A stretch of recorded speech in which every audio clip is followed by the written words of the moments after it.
Assalamualaikum warahmatullahi wabarakatuh.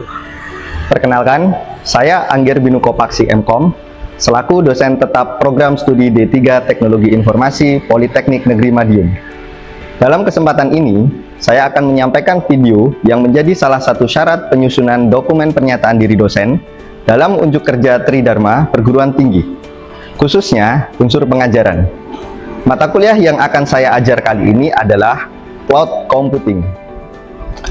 Mata kuliah Cloud Computing diselenggarakan di semester genap dengan bobot 3 SKS.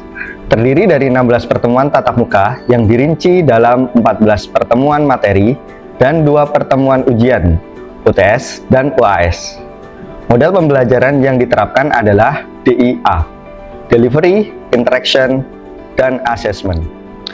Mata kuliah ini membahas konsep dan keterampilan praktis Cloud Computing, termasuk model layanan SaaS, PaaS, dan IaaS. Mahasiswa akan mempelajari penggunaan Proxmox VA, AWS, dan Docker untuk membangun serta mengelola infrastruktur cloud yang efisien, aman, dan scalable. Fokus pembelajaran adalah penerapan teknologi cloud dalam industri transportasi, serta adaptasi terhadap perkembangan teknologi cloud. Capaian pembelajaran lulusan diantaranya penguasaan konsep dan praktis modern. Mahasiswa diarahkan untuk menguasai prinsip dasar infrastruktur jaringan, keamanan, dan platform cloud demi memecahkan masalah nyata di industri, khususnya sektor transportasi. Yang kedua, kemampuan merancang dan mengintegrasikan sistem. Mahasiswa tidak hanya belajar teori, tetapi juga mampu merancang, mengimplementasikan, dan mengelola platform berbasis cloud yang aman, adaptif, serta berkelanjutan. Yang ketiga, pengembangan diri dan kolaborasi. Kami membentuk mahasiswa agar mampu berkomunikasi secara efektif, bekerja sama dengan tim, dan terus beradaptasi dengan perkembangan teknologi baru melalui pembelajaran mandiri. Sedangkan untuk capaian pembelajaran mata kuliah, yang pertama, mahasiswa mampu menguasai konsep dasar cloud computing serta menerapkan prinsip keamanan dan skalabilitas dalam perancangan infrastruktur TI.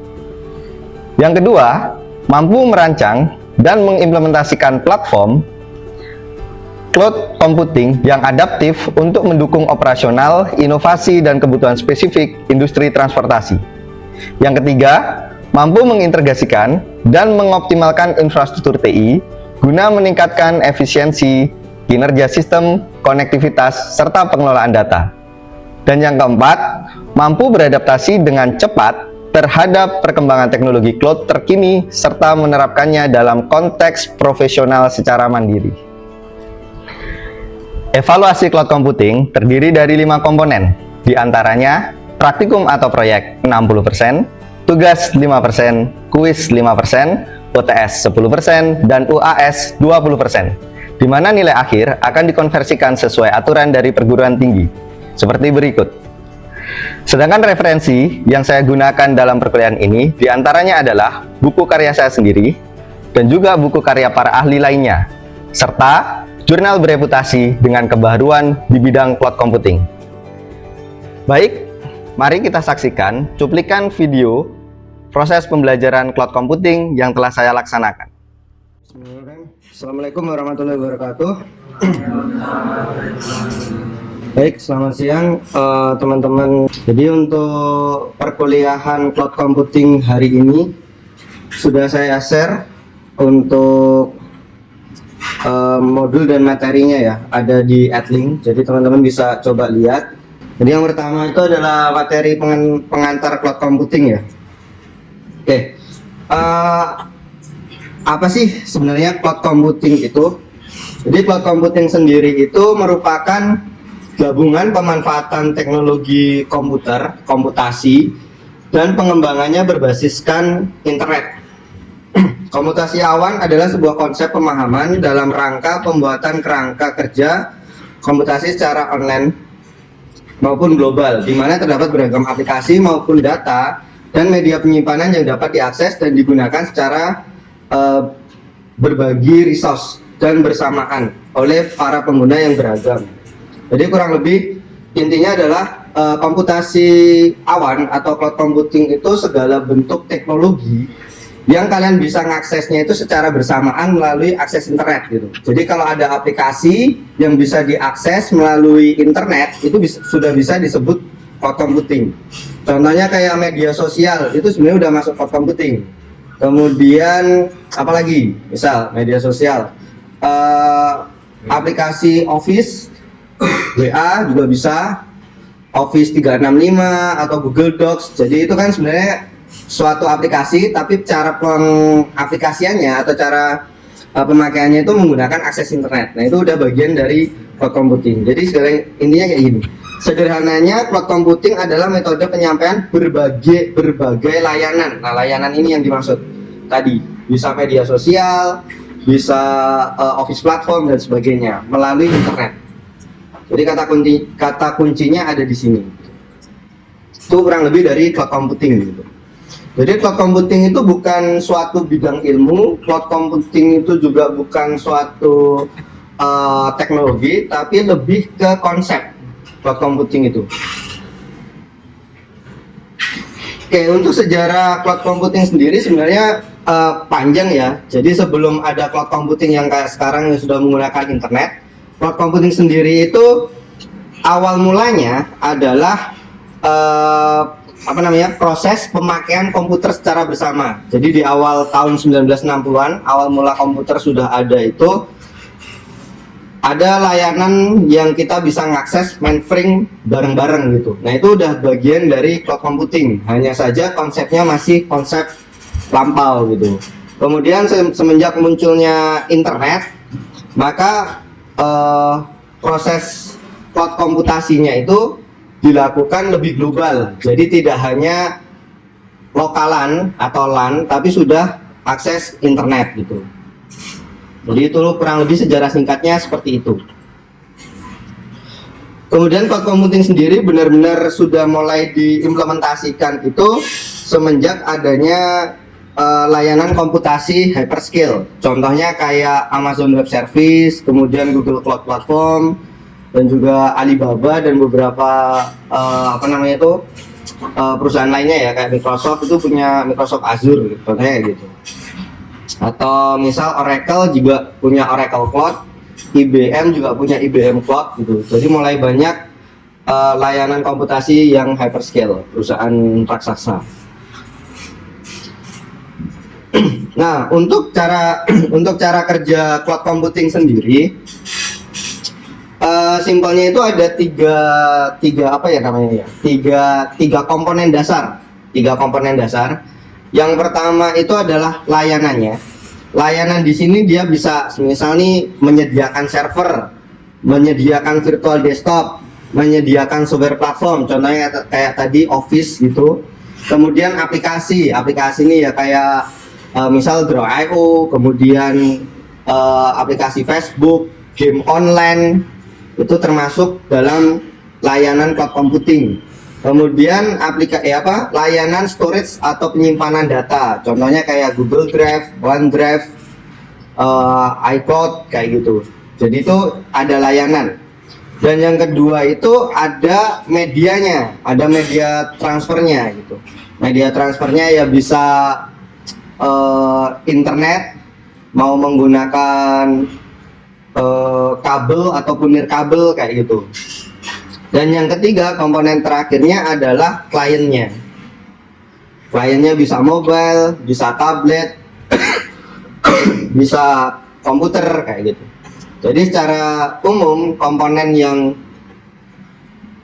bersinggungan dengan cloud computing ada 3 tadi. Nah, di sini kedudukan internet di sini adalah wadah atau media dari suatu program atau aplikasi yang digunakan. Kemudian para pengguna dapat mengakses data atau bahkan melakukan perubahan, contohnya kayak tadi ya, menggunakan Office 365, menggunakan Google Docs, Google Sheet dan sebagainya, melakukan perubahan pada sistem dengan akun tersendiri. Nah, ini kata kuncinya adalah akun sendiri. Kemudian tanpa melakukan proses instalasi. Nah, kita nggak perlu tuh melakukan instalasi Office, nggak perlu melakukan instalasi Visual Paradigm atau apa kayak gitu. Anda dapat mengirimkan perintah ke sistem dari program tersebut melalui interface. Maksudnya apa mengirim perintah? Contohnya misal kita pengen bikin aplikasi Google, bukan aplikasi, sorry. Kita pengen melakukan pencatatan di Google Docs gitu ya misal. Kita ingin melakukan pencatatan di Google Docs.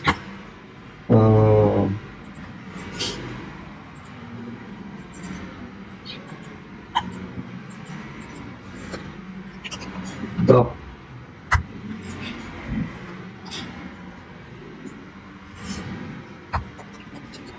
Google.com. Nah, contohnya gini, ini aplikasi anggaplah home-nya gitu ya, home-nya. Kita pengen melakukan apa? Kita pengen membuat dokumen baru. Maka ketika kita ngeklik ini, sebenarnya dari proses belakangnya itu kan ada perintahnya. Nah, yang dimaksud mengirim perintah itu yaitu proses mengirim perintahnya. Jadi kalau misalnya kita inspect gitu, misal kita inspect, di sini tuh kita bisa lihat eksekusinya ngapain aja ketika klik kayak gitu.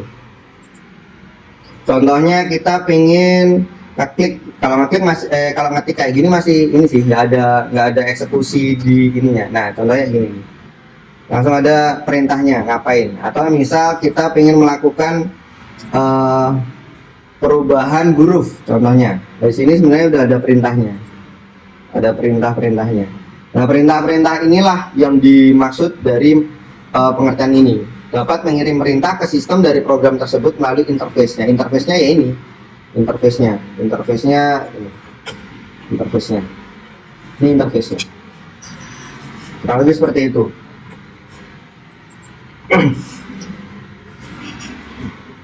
Nah, lalu kelebihan cloud computing. Oke.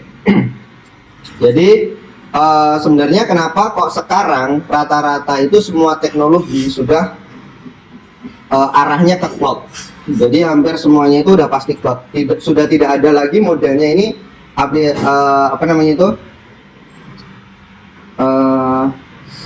CD kemudian diinstal di lokal, kemudian nanti di komputer lain diinstal lagi, di komputer lain diinstal lagi gitu, enggak. Jadi rata-rata sudah prosesnya itu tersentralisasi gitu.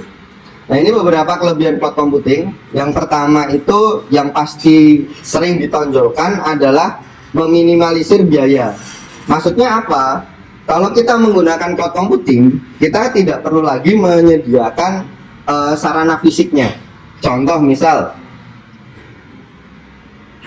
contoh kita mau melakukan penyimpanan data gitu ya, pengen mengkolek data. Misal saya punya tugas, kemudian tolong kumpulkan tugasnya. Kalau dulu masih zaman-zaman saya, biasanya mengumpulkannya itu masih via flash disk. Jadi ada ketua kelas, kemudian punya flash disk khusus untuk pengumpulan tugas, kemudian setiap tugasnya itu dicolokin, dipindahin ke flash disknya, baru flash disknya dikasihkan ke dosennya gitu. Tapi kalau sekarang kan udah banyak nih, mau pengumpulan via apa? Misal pakai Google Drive, mau pakai Google Form, mau pakai AdLink contohnya tadi, itu juga termasuk dari layanan cloud computing. Nah, minimalisir biayanya apa? Ya, kalau kita menggunakan punya cloudnya orang, cloudnya kayak Google Drive, kayak AdLink sebagainya, kita itu cuma bayar subscription-nya, bayar layanannya. Kita nggak perlu menyediakan server, kita nggak perlu menyediakan aplikasinya, nggak perlu bayarin teknisinya, contohnya gitu. Tapi kalau anggaplah kita pengen punya AdLink gitu ya, contohnya AdLink, kita pengen punya AdLink sendiri gitu. Nah, untuk punya AdLink kita harus nyediain servernya, kemudian kita harus punya aplikasinya harus dikembangkan sama developer harus bayar. Kemudian nanti kalau udah jadi harus maintainnya butuh teknisi. Kemudian secara fisikal servernya harus nyala 24 jam, butuh listrik, kemudian butuh bandwidth dan sebagainya gitu. Tapi kalau kita menggunakan cloud, kita akan meminimalisir biayanya cukup banyak gitu. Pemangkasannya cukup banyak. Kemudian terkait fleksibilitas. Jadi kelebihan yang kedua itu adalah terkait fleksibilitas. Jadi mengingat cara kerjanya cloud, maka dapat lebih mudah mengakses kebutuhan itu dimanapun dan kapanpun. Ya contohnya kayak tadi kita lagi misal nih contohnya lagi liburan, tiba-tiba ada atasan, Mas tolong ya ini ada kerjaannya, tolong segera di-upload misal contohnya. Nah kalau semisal nih kita tidak menggunakan layanan cloud,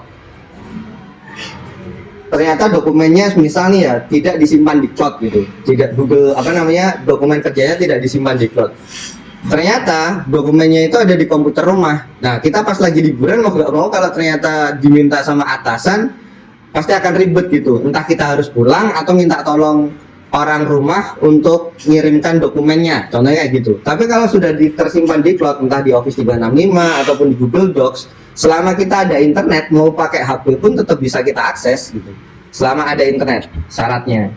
Kurang lebih seperti itu terkait fleksibilitasnya. Kemudian kelebihan cloud computing yang ketiga yaitu juga bisa mengajukan peningkatan kapasitas. Nah contohnya kayak contohnya kayak Google Drive. Kalau misal kita saat ini belum banyak menyimpan kebutuhan kita gitu ya. Ya udah kita tinggal daftar Google Drive, kemudian dapat kapasitas 15 GB. Setelah itu kalau misal nih kita terlalu sering nyimpen film, kemudian nyimpen data-data yang kapasitasnya gede, ternyata 15 GB ini nggak cukup gitu, 15 GB nggak cukup. Nah kita mau nggak mau harus menambahkan kapasitas gitu. Nah kalau layanannya cloud computing ya sudah kita tinggal menaikkan kapasitas. Tapi kalau ternyata kita masih menggunakan konvensional, misalnya menggunakan hard drive gitu ya, menggunakan hard disk,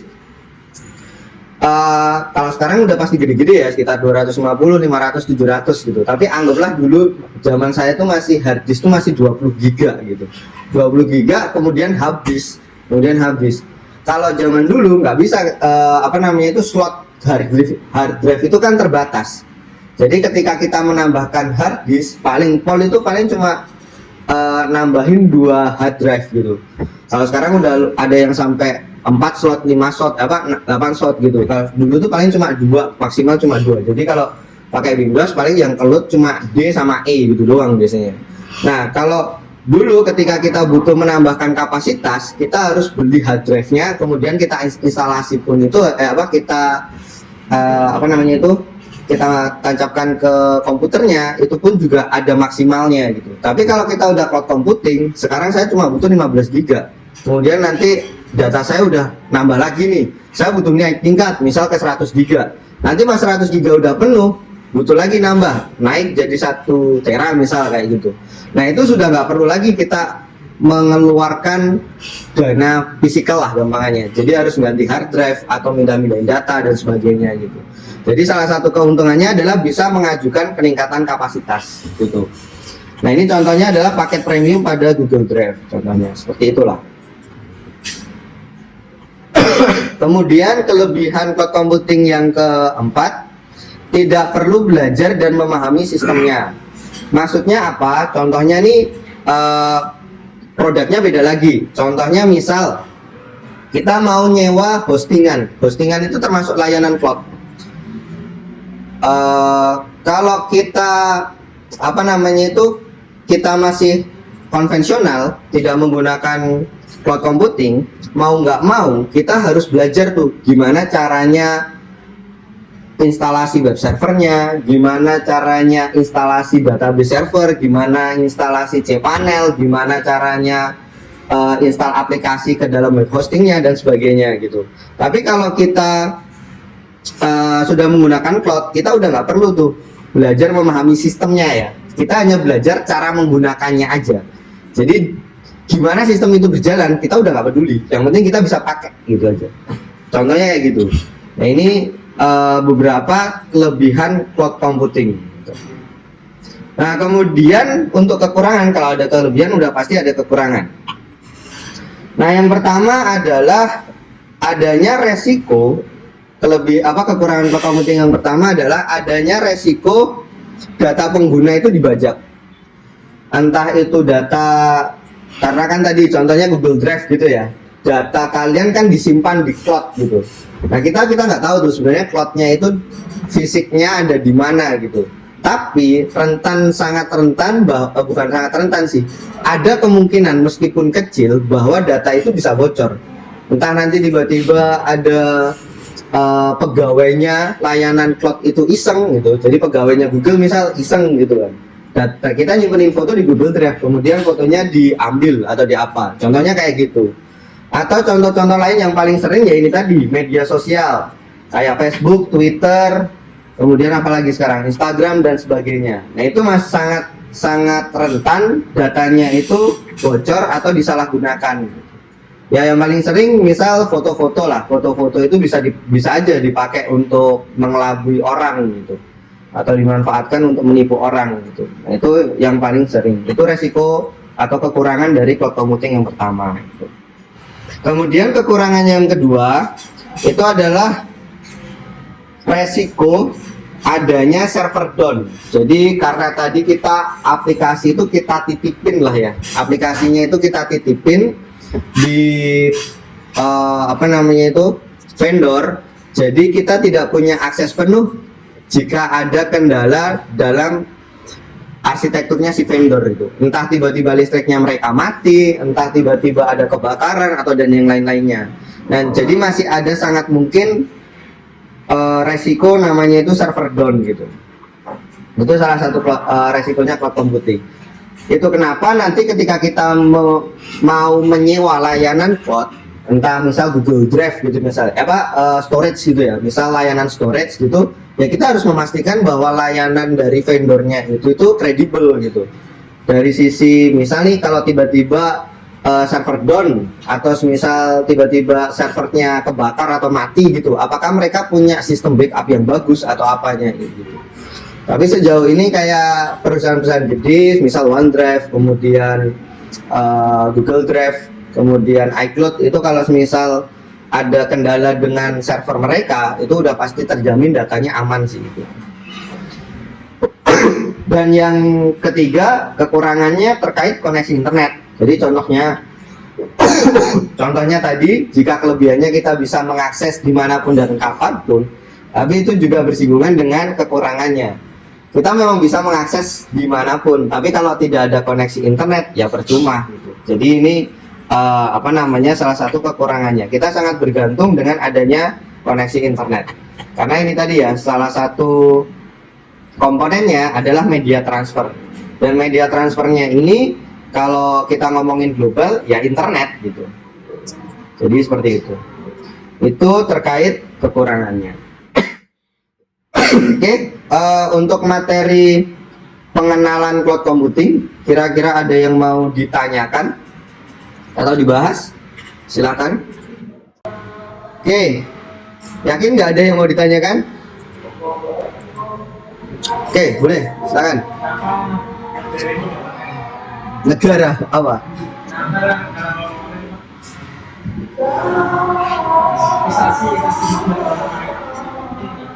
Oh, instansi negara. Sebenarnya itu tidak semuanya ya. Kalau contohnya kayak misal Kementerian Pendidikan misalnya, Kementerian Pendidikan gitu. Kan kita masuk Kementerian Pendidikan.